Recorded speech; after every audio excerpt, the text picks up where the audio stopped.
24 જાન્યુઆરીએ વિશ્વભરમાં આંતરરાષ્ટ્રીય બાલિકા દિવસ તરીકે તેની ઉજવણી કરવામાં આવે છે।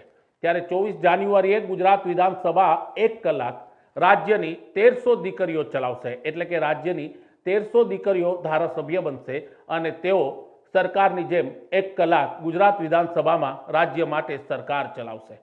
ખાસ કરીને રાજ્યના મંત્રી ભાનુબેન બાબરિયાએ આ વિશે વધારે વિગત આપતા કહ્યું હતું કે દીકરીઓને પોતાનો અધિકાર મળે, તેને હક મળે, તે દિશામાં સરકાર સતત સક્રિય છે અને તેને લઈને આ આયોજન કરવામાં આવ્યું છે। આ 1300 દીકરીઓ ગુજરાત વિધાનસભા પહોંચશે, ત્યાં સ્પીકર, ત્યાં રાજ્યના મુખ્યમંત્રી અને રાજ્યના ધારાસભ્યો તરીકે તેઓ 1 કલાક રાજ્યની વર્તમાન સ્થિતિ, રાજ્યની રાજનીતિક સ્થિતિ ઉપર ચર્ચા કરશે। 24મી તારીખે રાષ્ટ્રીય બાલિકા દિવસ છે।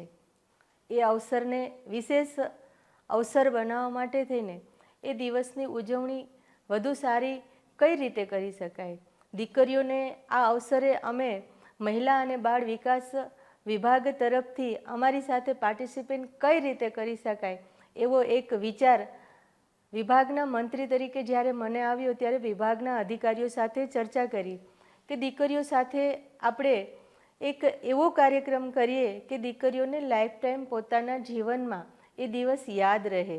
ત્યારે ઘણા બધા વિચારના અંતે એવો વિચાર આવ્યો કે આપણે દીકરીઓના માધ્યમથી વિધાનસભાના ગૃહમાં એક વિધાનસભા દીકરીઓ દ્વારા જ ચલાવવામાં આવે એવું આયોજન કરીએ તો દીકરીઓના જીવનમાં આ અવસર એના જીવન માટે એક યાદગાર દિવસ બની રહે।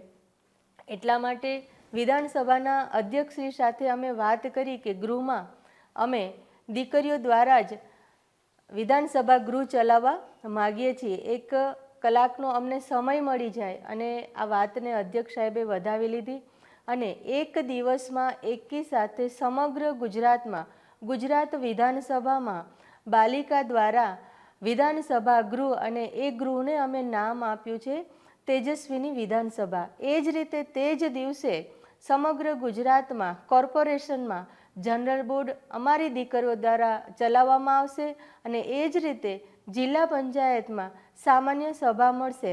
આમ અત્યારે કુલ 1300 દીકરીઓ આ કાર્યક્રમના આયોજનના ભાગરૂપે એમાં ભાગ લઈ રહી છે અને સમગ્ર ગુજરાતમાં પ્રથમ વખત આ ઘટના બની રહી છે।